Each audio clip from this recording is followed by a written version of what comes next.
Kasih karunia dan damai sejahtera Allah Bapa kita dan anaknya Tuhan Yesus Kristus menyertai saudara.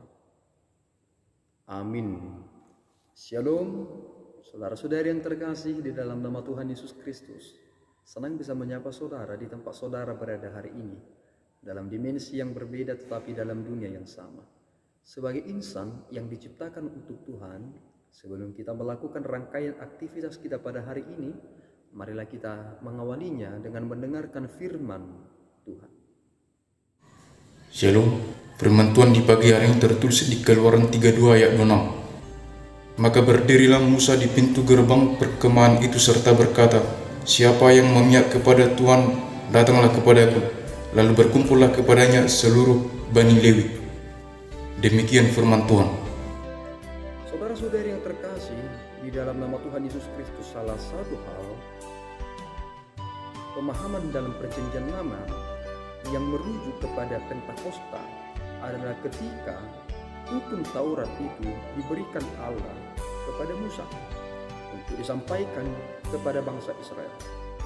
Ternyata dalam peristiwa yang singkat tersebut, ketika Musa turun dari Gunung Sinai, ia mendapati bahwa bangsa Israel telah melakukan hal yang sangat dibenci Tuhan.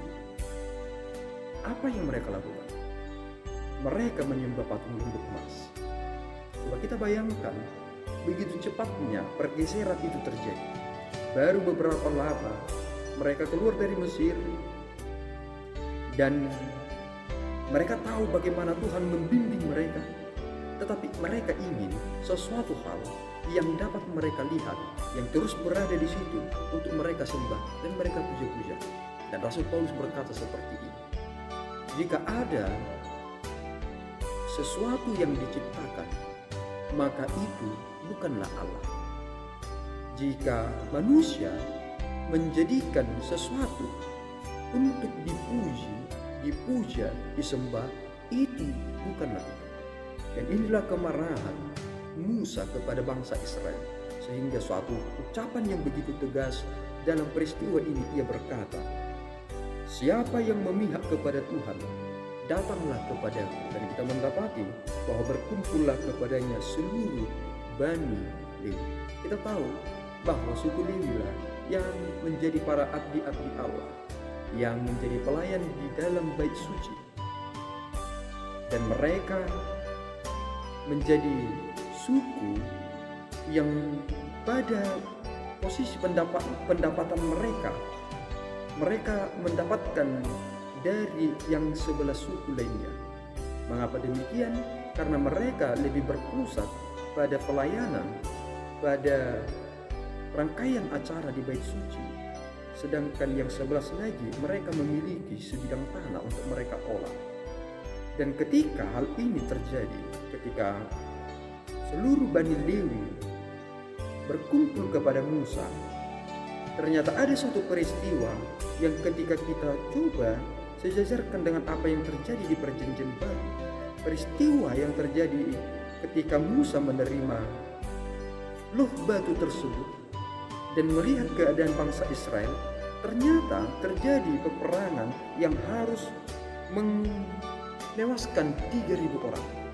Tetapi ketika kita lihat di Perjanjian Baru, dalam zaman pada peristiwa Pentakosta, ketika Simon Petrus berkhotbah, yang terjadi adalah 3.000 orang bertobat. 3.000 orang binasa, 3.000 orang bertobat. Dan inilah kuasa Tuhan itu. Sehingga ketika kita melihat Perjanjian Lama dan merujuk kepada Perjanjian Baru, maka kita tahu bagaimana rancangan Allah yang penuh dengan damai sejahtera tersebut. Dan inilah yang menjadi sikap bagi kita, saudara. Terkadang kita lebih gampang percaya dengan apa yang kita lihat. Dan banyak orang-orang berkata demikian. Mereka harus memiliki bukti sehingga mereka percaya bahwa Tuhan itu ada. Padahal sebenarnya ketika seseorang percaya kepada Tuhan karena Tuhan itu bisa dibuktikan, berarti Tuhan sedang berada di bawah bukti. Berarti bukti lebih tinggi daripada Tuhan sendiri. Padahal Tuhan itu sudah ada meskipun tidak perlu dibuktikan. Dan itulah yang dikatakan oleh pemazmur ketika dia melihat semua tatanan tata surya, melihat bintang, melihat tumbuh-tumbuhan, binatang di laut, di darat, dan lain sebagainya. Ia memasyurkan Tuhan dengan berkata bahwa Tuhan telah menjadikannya dengan penuh kebijaksanaan. Lihatlah bahwa hal-hal yang umum tersebut ternyata membawa pemasmur untuk memuliakan Tuhan. Yang terjadi bagi bangsa Israel adalah mereka ingin memuliakan apa yang mereka ciptakan. Coba bayangkan pasca kondisi menjadikan sesuatu dalam posisi pasca kondisi.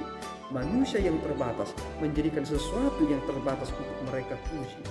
Dan akibatnya adalah Tuhan begitu murka.